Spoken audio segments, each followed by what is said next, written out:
বিসমিল্লাহির রহমানির রহিম। প্রিয় শিক্ষার্থীরা, আসসালামু আলাইকুম ওয়া রাহমাতুল্লাহ।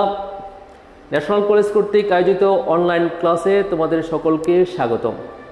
প্রতিদিনের মতো আজকেও আমি তোমাদের সামনে নিয়ে এসেছি completing sentence, how to complete the sentences. And this class is for class 10, that means the SSC examinee, impending examinee of SSC তোমাদের জন্য আজকের ক্লাসটি। Already we have participated in three classes. Now this is the fourth class, and already you have to be acquainted a lot of rules how to complete the incomplete sentences. And now I shall introduce some rules or share some rules with you. আমি তোমাদের সাথে এখন নতুন কিছু আরো কয়েকটি নিয়ম তোমাদের সাথে শেয়ার করব। Okay, although অর্থ অবশ্যই তোমাদের জানা আছে, তারপর আই এম রাইটিং যদিও। তাহলে this is the rules. although and you know that although are the symbols of complex sentence. তোমরা এই সেন্টেন্সের মধ্যে যখন এই ওয়ার্ডগুলো দেখবা, দো কিংবা অলদো দেখবা, তোমরা অবভিয়াসলি ধরে নিবা যে the sentence is complex sentence, and you have to add with other parts of the sentence subject, verb, object, and এবং পারস্পরিক বিপরীত বোঝায়, তাই না? Yes, for example, though যদিও it was raining outside. Yes, though it was raining outside, যদিও বাইরে বৃষ্টি হচ্ছিল, তাহলে বৃষ্টি হওয়ার কারণে অ্যাজ ইউজুয়াল স্বাভাবিক নিয়মে আমাদের কি করার কথা ছিল? ঘরের ভিতরে বসে থাকার কথা ছিল, রুমের ভিতরে বসে থাকার কথা ছিল। আমরা কি হয়েছিলাম? বের হয়েছিলাম। তাহলে যদি it was raining out or outside, okay, you will write outside. যদিও বাইরে বৃষ্টি হচ্ছিল, তাহলে এই পাশে কি হবে? we went out, আমরা বাইরে গিয়েছিলাম। লক্ষণীয় বিষয় হলো এখানে, লক্ষণীয় বিষয় যেটা সেটা হলো এই পাশে মানে সাবঅর্ডিনেট ক্লজ, দো অলদো সাথে যেটি থাকে এটি হলো সাবঅর্ডিনেট ক্লজ। সাবঅর্ডিনেট ক্লজের মধ্যে যে টেন্সে তুমি পাবে, সাবঅর্ডিনেট ক্লজটি যে টেন্সে পাবে, মেন ক্লজটি একই টেন্সে হবে। মানে এই জায়গায় যে টেন্স থাকবে পরের অংশটি তোমাকে একই টেন্সে লিখতে হবে অ্যাজ ইউজুয়াল, স্বাভাবিক নিয়মে সাধারণত। I'm giving some other example.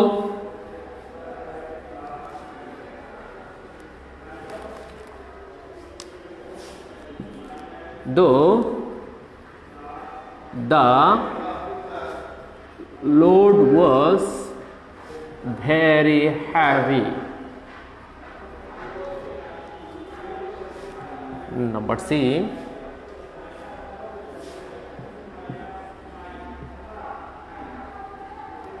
though যদিও he was late in the class.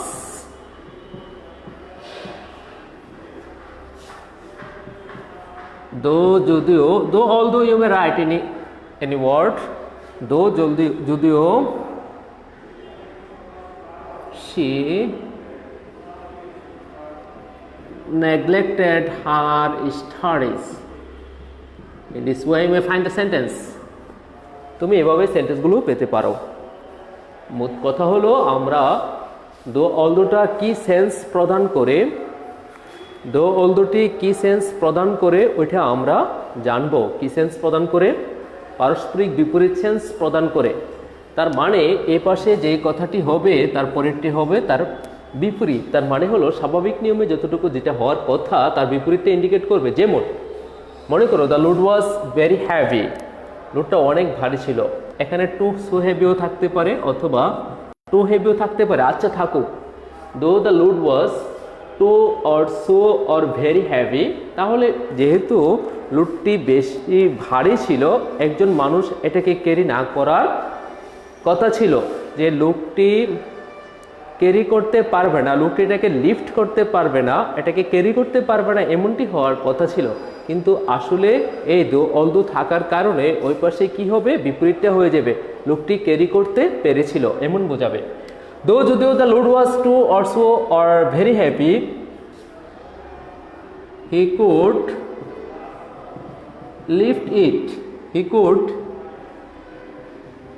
could carry it, he could replace it. Yes, যদিও he was late in the class, যদিও সে ক্লাসে দেরি করেছিল, যদিও he was late in the class, তাহলে ক্লাসে দেরি করেছে, as usual he deserved punishment, আসলে তাকে শাস্তি দেওয়ার কথা ছিল, তাই না? ইয়েস, এমনটাই হওয়ার কথা ছিল, কিন্তু এমনটা হবে না, কারণ এখানে অলদো থাকার কারণে সে শাস্তি থেকে মুক্তি পেয়ে যাবে। কারণ অলদো অর্থ হলো যদিও পারস্পরিক বিপরীতটা বোঝাবে। এই সেন্টেন্সটি যা দাবি করে তার পরের অংশটা বিপরীত বোঝাবে। তার মানে কি, যদিও he was late in the class, যদিও সে ক্লাসে দেরি করেছিল, তাকে শাস্তি দেওয়ার কথা ছিল, হি ওয়াজ নট পানিশড, তাকে শাস্তি দেওয়া হয়েছিল না, তাই না? ইয়েস, যদিও সি নেগলেক্টেড হার স্টাডি, যদিও সে তার পড়ায় উদাসীন ছিল, অমনোযোগী ছিল, অবহেলা করেছিল, যদিও সি নেগলেক্টেড হার স্টাডিজ, তার পড়া অবহেলা করেছে, she made a good result, আসলে পড়া অবহেলা করার কারণে ভালো রেজাল্ট না করার কথা ছিল, কিন্তু সে কি করেছিল, একটি ভালো রেজাল্ট করেছিল। তার মানে অবশ্যই তোমরা বুঝতে পারছো, অলদো মানে হলো পরের অংশটি কি হবে, বিপরীত। যদিও the man is so weak, লোকটি যদিও অনেক দুর্বল ছিল, the man is so weak, যদি লোকটি অনেক দুর্বল, তারপরে ও পাশে গিয়ে এমন একটি সেন্টেন্স হবে যেটা আসলে এটার বিপরীতটা বোঝাবে, শি ক্যান ওয়ার্ক হার্ড, সে কঠোর পরিশ্রম করতে পারে। তারপরে আরেকটা নিয়ম আমরা শিখি, তোমরা জানো, জাস্ট টু রিমাইন্ড ইউ, তোমাদেরকে কেবলই স্মরণ করিয়ে দেওয়া। আগামী ক্লাস থেকে আমরা প্র্যাকটিস সেশনে চলে যাব। ইয়েস, সো দ্যাট অথবা সো দ্যাট, তাই না?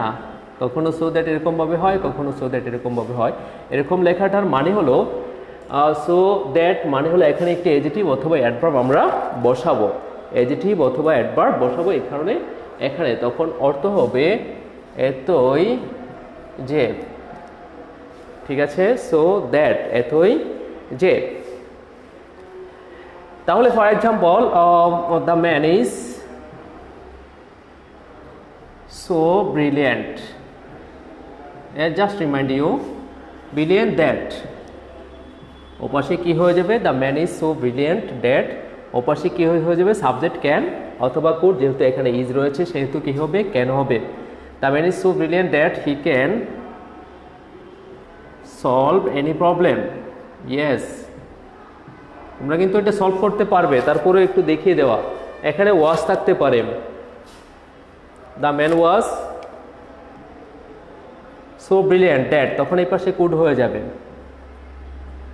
নেগেটিভ সেন্সও প্রদান করতে পারে, যখন সেন্টেন্সটি পরে দেখবা যেটি নেগেটিভ সেন্স প্রদান করছে তখন কি হবে, কুড নট হয়ে যাবে। দ্য ম্যান ওয়াজ, ধরে নাও, সো উইক, তারপরে ওপাশে দ্যাট দিয়ে আমরা দ্যাট থেকে বাকিটা শুরু করব। That he could, yes,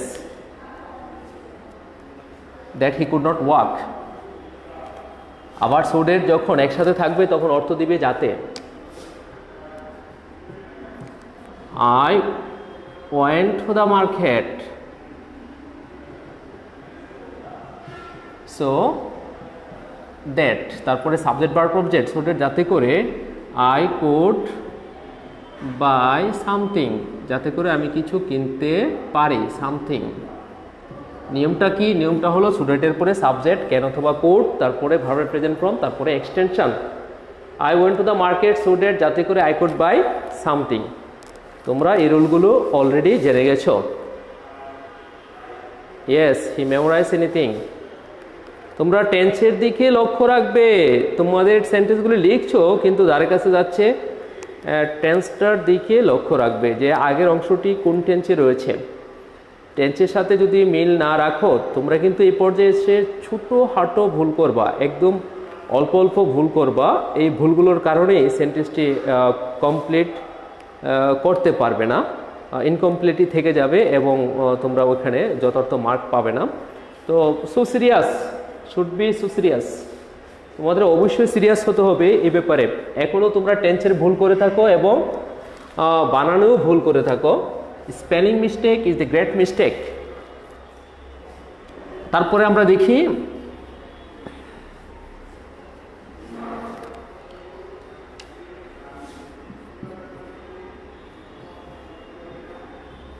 as soon as, যত তাড়াতাড়ি। as soon as অর্থ কি? যত তাড়াতাড়ি। as soon as যত তাড়াতাড়ি।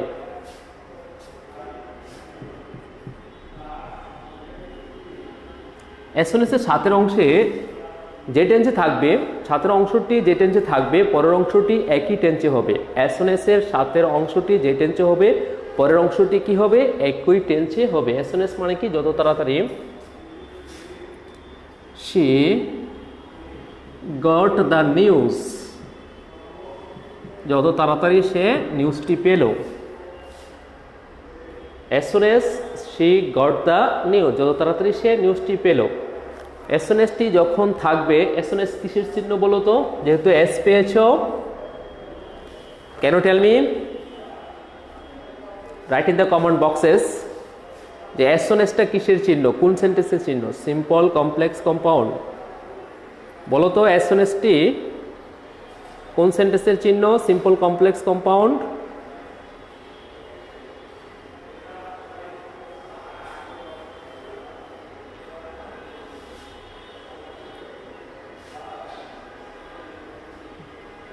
She got the news, she wanted to justify it. Okay, right, you have written well.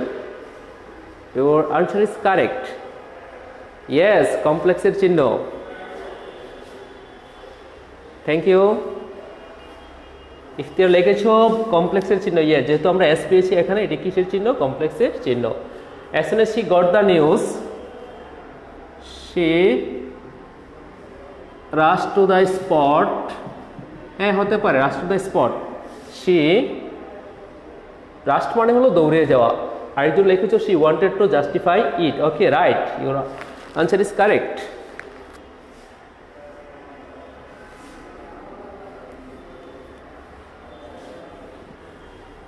as soon as present টেন্সও থাকতে পারে, যেমন ধরো as soon as the teacher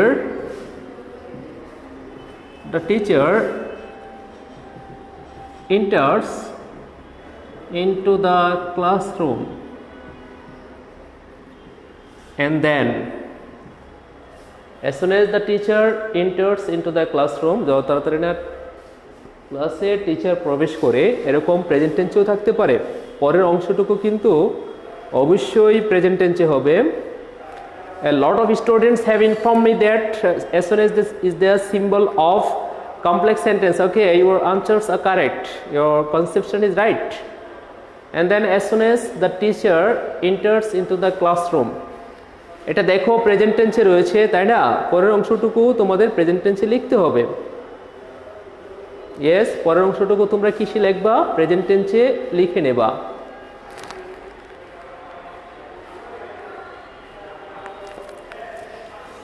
তাহলে as soon as the teacher enters into the classroom, the students কি হবে? stood up না stand up? বলো তো, stand up না stood up?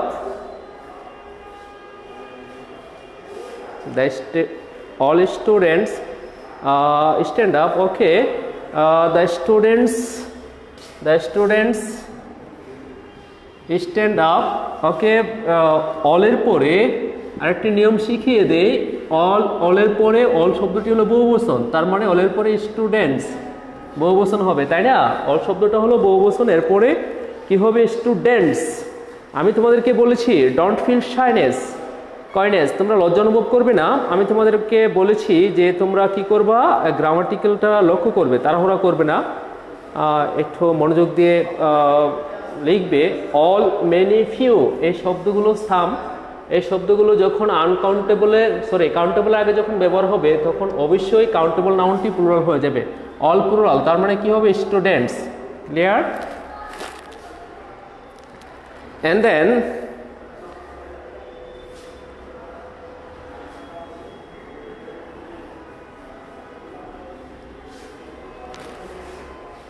for no sooner had, তোমরা জানো এই পাশে কি হয়? ইয়েস জানো, দেন হয়, কিন্তু তাড়াহুড়া করতে গিয়ে অনেক সময় দেনের জায়গায় THEN লিখে ফেলো, এটা করবে না, দিস ইজ রং। তাহলে কি হবে? দেন। নো সোনার হেডের পরে কি হবে? দেন। নো সোনার হেডের পরে কি হবে? দেন। তারপরে এই নো সোনার হেডের পরে যে ভার্বটি থাকে এই ভার্বটি অনুসারে অর্থটি হয়ে থাকে। মনে করো নো সোনার হেডের পরে থাকলো নো সোনার হেড, মনে করো সিন থাকলো, তখন অর্থ দাঁড়াবে আমি দেখতে না, no sooner head I seen, আমি দেখতে না দেখতে। মনে করো নো সোনার হেডের পরে ওইখানে ইটেন থাকলো, তার মানে হবে no sooner had I eaten, আমি খেতে না খেতেই, মানে ওইখানে যে ভার্বটি থাকবে ওই ভার্বটি অনুসারেই অর্থ হয়ে যাবে। No sooner had I hard, আমি শুনতে না শুনতে। No sooner had I left the place or you left the place or he left the place, সে জায়গাটি ত্যাগ করতে না করতেই, এরকম বুঝাবে। এগুলো কি বুঝায়? দেখতে না দেখতে, যেতে না যেতে, পৌঁছাইতে না পৌঁছাইতেই, শুনতে না শুনতেই। তো এখানে কি হবে? দেন। নো সোনার হেডের পরে যে গ্যাপটা থাকবে ওখানে কি হবে? Then. Okay, I am writing a sentence. No sooner had the thief, no sooner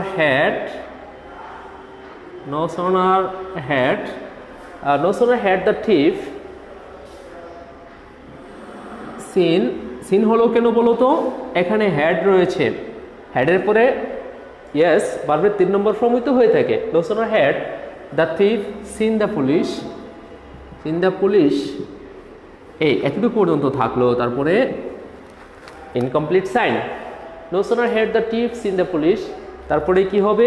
obviously তোমাকে যেহেতু নো সোনার হ্যাড রয়েছে তোমাকে কি করতে হবে?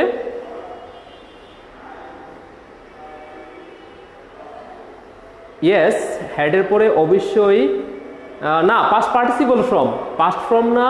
তোমরা জানো যে ফর্ম 3টি, প্রেজেন্ট, পাস্ট, তারপরে হলো পাস্ট পার্টিসিপল ফর্ম।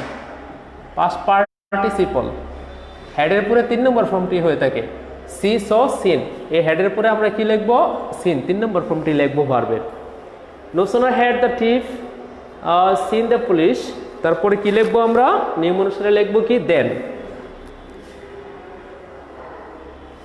নিয়ম অনুসারে কি লিখবো? দেন লিখবো। নো সোনার হেড যেখানে আমরা দেন দিব সেখানে দেন দিয়ে তারপরে সেন্টেন্সটি কমপ্লিট করব। আরেকটি সাবজেক্ট হবে। তারপরে এবার নো সোনার হেডের পরের অংশটি